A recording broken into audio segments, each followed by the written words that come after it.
Shalom, shalom, family, and aloha from Maui, Hawaii. This is your sister Chaya. I pray that you all are well on this Monday, June 16th, as we get into these headlines.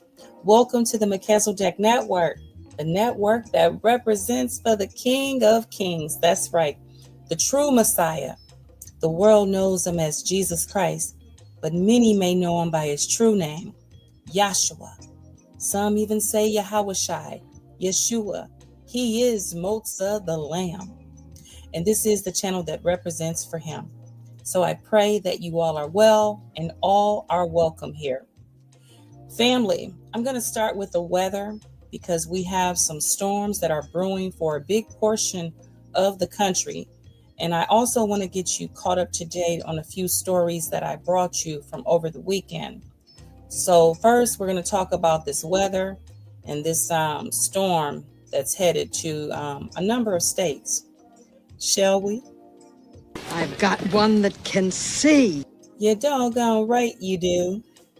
Just to the west, we've got some thunderstorms that have been going on this morning that will continue through the afternoon and really through Wednesday. This does include portions of eastern South Dakota, Minnesota, Wisconsin. You're looking at two shots. Minneapolis and St. Paul, the Twin Cities, are actually under the threat for tornadoes. This is a level 2 for you threat. And that threat does also include the chance for some strong winds and some hail. We basically have a few waves of energy that come in off the Pacific Northwest, big area of high pressure down to the south that's redirecting these storms over that area of high pressure.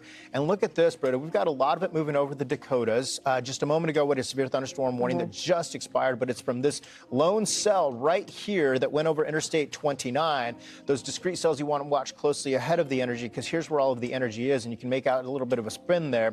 These are going to produce some pretty dangerous conditions throughout the day today, this afternoon, and again this evening. So you might get some rain this morning, but you get another round later today. And look at this level 3 out of 5 for portions of North Dakota and into Minnesota. There is a ton of energy here later today. But as you notice, that was a big portion of the middle of the country. So stay aware and prepared.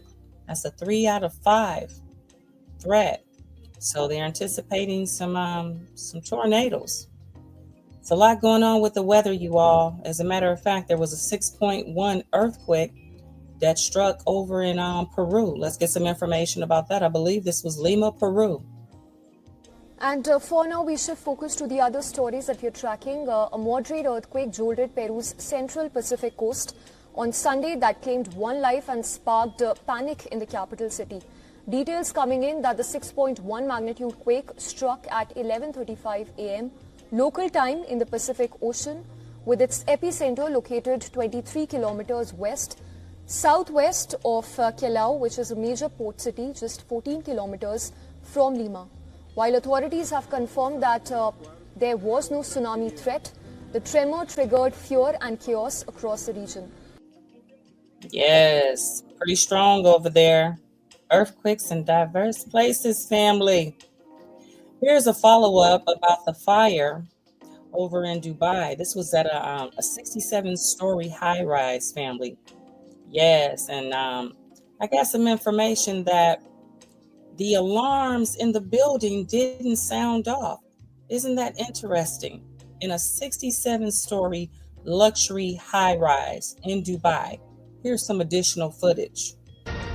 Welcome back. Here with us on Times Now. Some breaking inputs coming in at this point in time. Massive fire engulfed a 67-story building in Dubai Marina, prompting authorities to evacuate nearly 4,000 people. The incident triggered chaos as many residents reported that fire alarms were not activated. They failed to activate, leaving them unaware of the danger until they noticed smoke or received calls from friends and neighbors.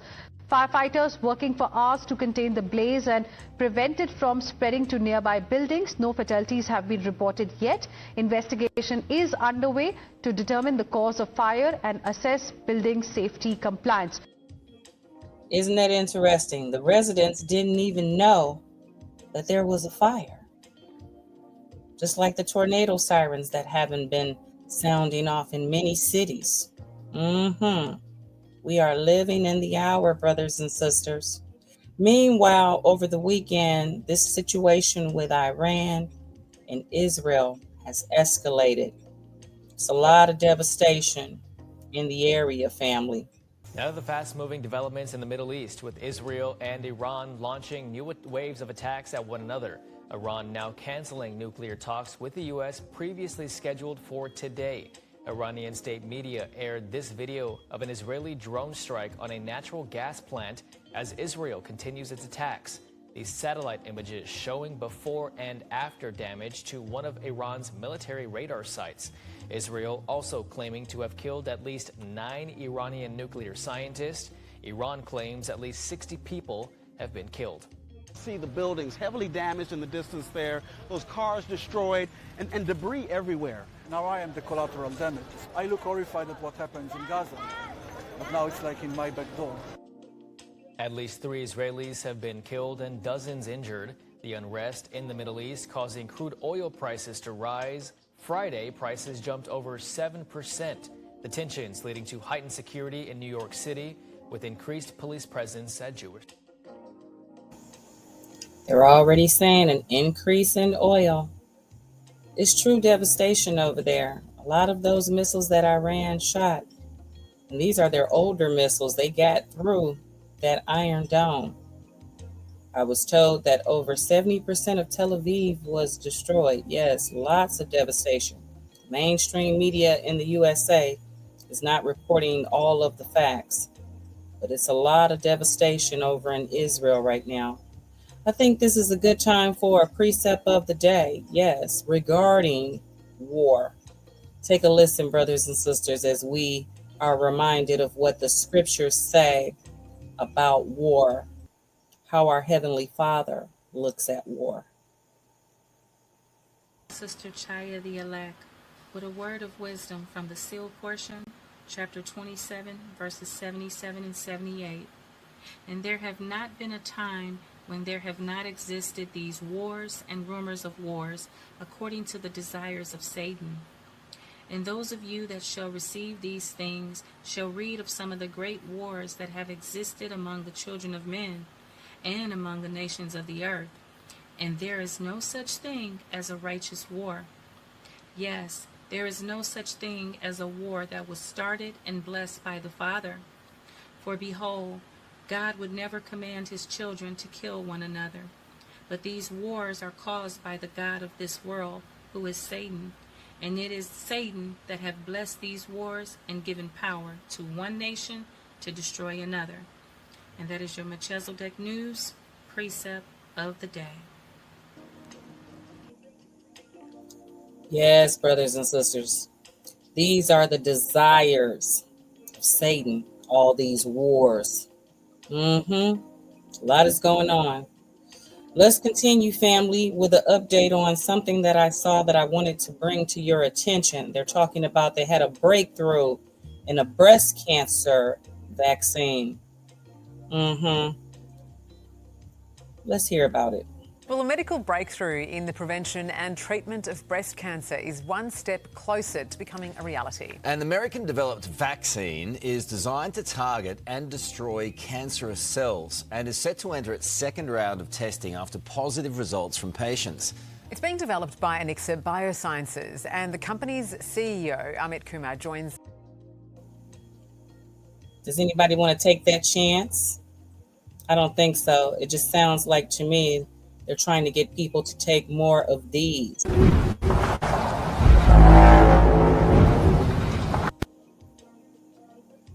I wouldn't trust it, family. I wouldn't trust it at all. And I'm glad that things are coming out in at least some of the media broadcast circuits. I saw this related to that C-19. Check this out and listen to what they say. A groundbreaking new study sounding alarms about the safety of COVID mRNA vaccines, directly challenging claims from public health officials and raising urgent questions about transparency and trust. So using hard data from disease trends, from patient outcomes and immune system analysis, multiple research reports show that heart inflammation risks tied to the vaccines may be far greater and maybe even more dangerous than previously reported, particularly among young men. You don't say. You hear that, family? They're coming out with more information because they didn't give people the transparency in the beginning. I'm going to be bringing some more details in regard to that particular story, but I'm going to be going more in depth. Also, this was just breaking this morning. We had a situation in the air again. Hocus pocus in the air. Once again, here we go. More trouble in the skies with a dramatic takedown of a passenger moments before takeoff in Seattle. Authorities saying he posed a direct threat to the safety of the aircraft. As Zoreen Shah reports, the passenger allegedly making a remark regarding a bomb. Just moments before this Alaska Airlines jet was clear for takeoff, passengers bound for Washington state forced to evacuate after what the airline calls a security threat. Tonight, new video capturing officials removing a passenger from the plane and taking him into custody after the airline says they made a direct threat to the safety of the aircraft to one of our flight attendants when the flight was taxiing to the runway Saturday at Seattle-Tacoma International Airport. The crew acting swiftly, securing the plane away from the airport as local and federal law enforcement moved in. All 68 passengers and 4 crew members forced to undergo a security screening before returning to the airport. That incident triggering a ground stop, canceling at least 6 flights, diverting several more, and prompting hundreds of others to be delayed. Hocus pocus in the skies. Seems like every few days now we're hearing about an incident in the skies. This is just coming off of that disaster that happened in the air with that flight from India, killing 240 something people, except for that one man. Man, that was miraculous. I really would like to know more about his thoughts, being the only survivor. But also, family, this last story, they looked like they caught a suspect in the shooting over the weekend of the senator over there in Minnesota and a few others that were shot. This story right here, to me, I have my thoughts about this and my opinions, but I'll keep them to myself. But just want to follow up with this right here. The man suspected of shooting 2 Minnesota lawmakers, killing one of them, has been taken into custody, according to local officials. Vance Bolter was reportedly arrested yesterday evening. This comes after police said they located a second vehicle belonging to the suspect earlier in the day. State lawmaker Melissa Hortman and her husband were shot and killed, while State Senator John Hoffman and his wife were also shot in what is being described as politically motivated shootings. After a 2-day manhunt. Family, all I'm going to say is don't believe everything you see and don't believe everything you hear. With that being said, thank you for watching the Melchizedek News headlines on this Monday, June 16th. As always, sending you much aloha here from Hawaii, and peace, love, unity, and respect for all people. That's right, for all people. You all have a good one. Real love, real respect. Shalom.